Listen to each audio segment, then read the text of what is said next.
Let's go back to our worked example. Question: is the constant term B0 statistically significant? Or is the estimate for B0 close to 0? Or is it far enough from 0 for us to conclude that the population intercept term is indeed non-zero? Let's look at the regression output again. Because we are talking about B0, which is the intercept term, we have to look at this row. And again, because we are testing for statistical significance, we can just look at the p-value. Why? Because by default, Excel has already conducted this test, whether the population B0 is equal to 0 or not. That is, Excel has already tested for statistical significance of the B coefficients. What do we mean by a statistically significant intercept term? Well, suppose we have the following population regression line. We can see here that the intercept term is non-zero. Therefore, the intercept term is said to be statistically significant, as its population value is different from 0. Now, suppose instead the population regression line looks like this. The intercept term in this case is equal to 0, so it's said to be not statistically significant or statistically insignificant in practice. We can't observe the population regression line, so we use the output from our sample regression line to judge whether the population betas are likely to be 0 or not. That is, whether they are statistically significant or not. Alright, so looking at the sample regression output, we simply have to look at the p-values, as Excel has already conducted the test for statistical significance.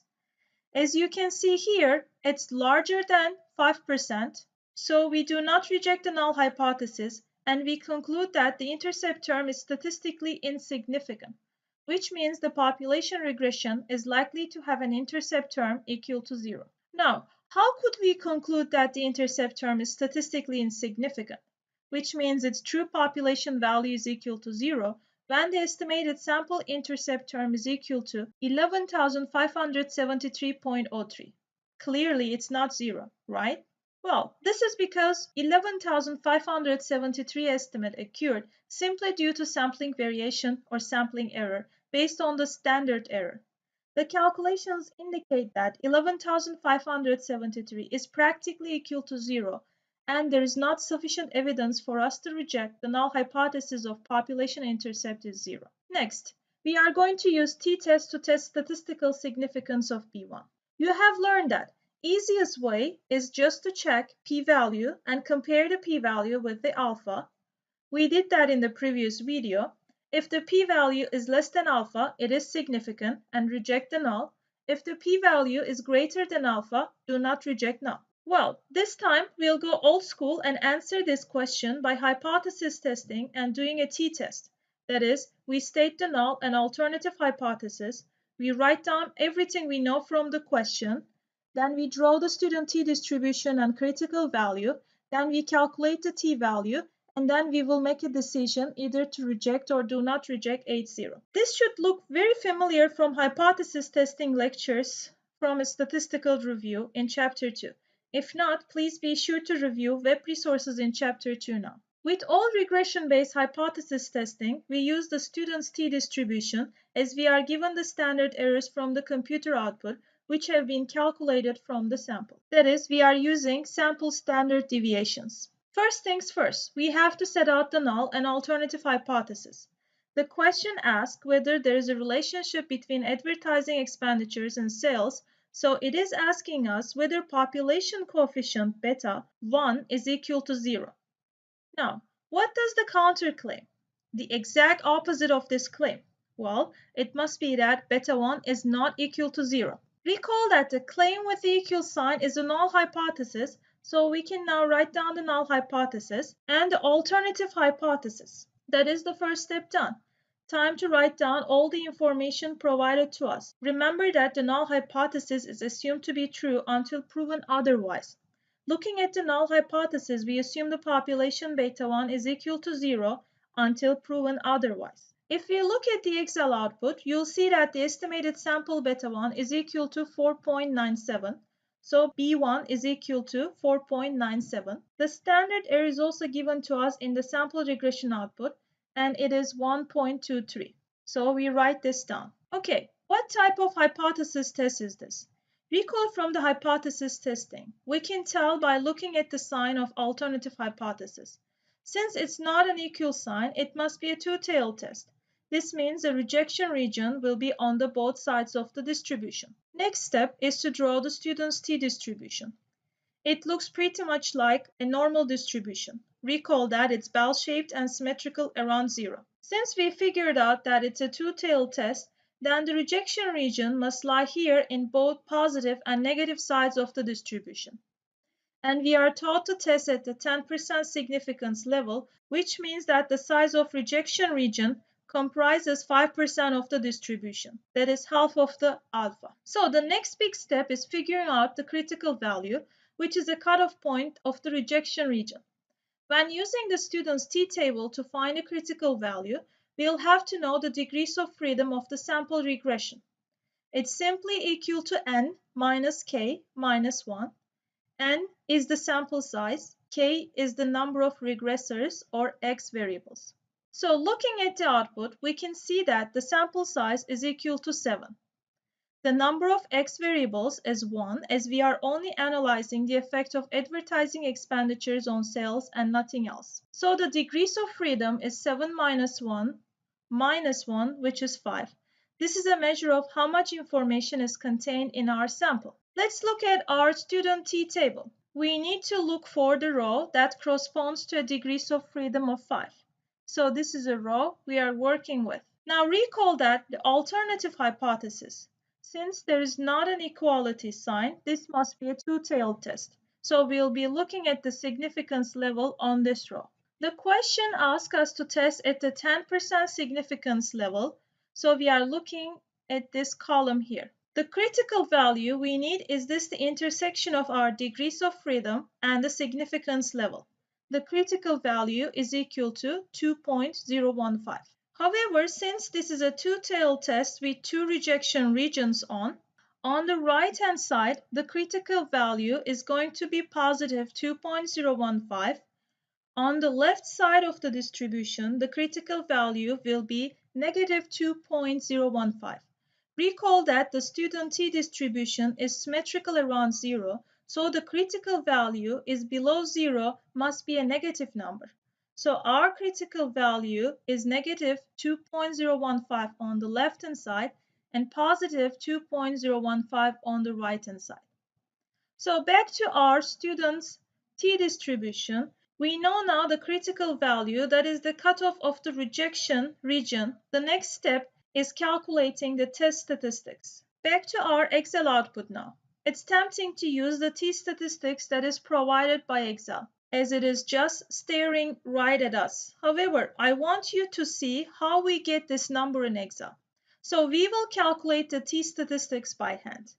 B1 is the sample estimate produced by the sample regression line, or it is produced by Excel. Beta 1 is the hypothesized population beta, and the standard error of B1 is in the denominator. We are good to go subbing in values in the formula. We know that B1 is equal to 4.97.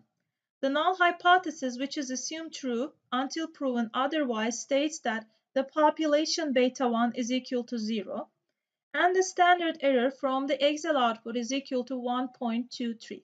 Let's sub these values. And when we sub the values, we see that the t-statistics is calculated as 4.03. So back to our output table. We found the same number as Excel does. Back to our t-distribution. We have calculated our t-stat, and as you can see, it's greater than the critical value, so it lies in the rejection region. This means we reject the null hypothesis. So we reject the null hypothesis at the 10% significance level, and we conclude that there is a statistically significant relation between sales and advertising expenditures. Next, I will talk about the new aspects of regressions, which is R-squared, or coefficient of determination. Here is the question. What percentage of variation in sales does variation in advertising expenditures explain? In other words, how good is advertising expenditures at explaining sales? Well, simply look at the Excel output for the sample regress and we'll find R-squared statistics here. Convert that to a percentage and we will get 76.53%. This tells us that variation in advertising expenditures explains 76.53% of variation in sales. Alternatively, we can view this as a regression model explaining 76.53% of variation in sales. The R-squared can be interpreted as a measure of how good the regression model is. Does it explain a lot about the y variable, or does it explain very little about what is going on in the y variable? If the regression model explains 76.53% of variation in sales, then the natural question to ask is, what happens to the other 23.47% of variation in sales?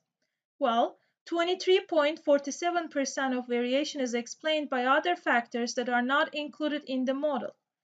See, we have our sample regression model, but there are other factors that explain sales that are not contained in the model, but these are contained in the residual term. So the R-squared statistics tells us that 76.53% of variation in sales is explained by advertising expenditures. Let's go through a brief summary of each concept. First, population regressions and sample regressions. The population regression is a true relationship between X and Y, but we cannot observe this. The sample regression is a regression line that we do observe, and that's what we use to make inferences about the true relationship between X and Y. Second, we have talked about dependent and independent variables. The dependent variable is affected by the independent variable. For example, sales was a dependent variable. The independent variables, such as advertising expenditures in our example, is not affected by the dependent variable, so the causality runs one way. Third, statistical significance. That is the coefficient likely to be non-zero in the population regression. If it's statistically significant in the sample regression, then the answer is yes. If it's statistically insignificant in the sample regression, then the answer is no. The test for statistical significance is conducted by default in all statistical software packages such as Excel, SPSS, eViews, SAS, etc. Fourth, how do we make inferences about the true population regression using only the estimated sample regression line? Hypothesis testing. We follow the same steps as usual: state the null and alternative, draw the t-distribution and rejection regions, etc., etc. Make sure you always use the t-distribution for sample regressions. We never use the z-distribution. Next, regression residuals. These are the factors that affect y beyond x. Formerly, it's the difference between the actual value of y and the predicted value of y using the sample regression line. In our sales and advertising expenditure example, residuals will include factors such as customer service, travel packages, etc. We also covered the error term. Again, it's also the other factors that affect y beyond x. However, now it's the difference between the actual value of y and the predicted value of y using the population regression line, not the sample regression line. The residuals are sample estimates of the error terms. How to make predictions about y? It's very straightforward. Once we have written down the sample regression equation given the value of x, we simply substitute its value into the sample regression line to make a prediction of y. Remember, this is only a prediction and is likely to contain an error. We also talk about this standard error. Standard error measures the variation in sample coefficient estimate. If you were to resample from the population repeatedly, it can also be interpreted as a measure of how reliable the sample coefficient estimates are. Finally, R-squared statistics. This reports a proportion of variation in y that is explained by the model. It's a measure of how good the model is. You finished the lecture on simple regression, and thanks for hanging in there till to the end.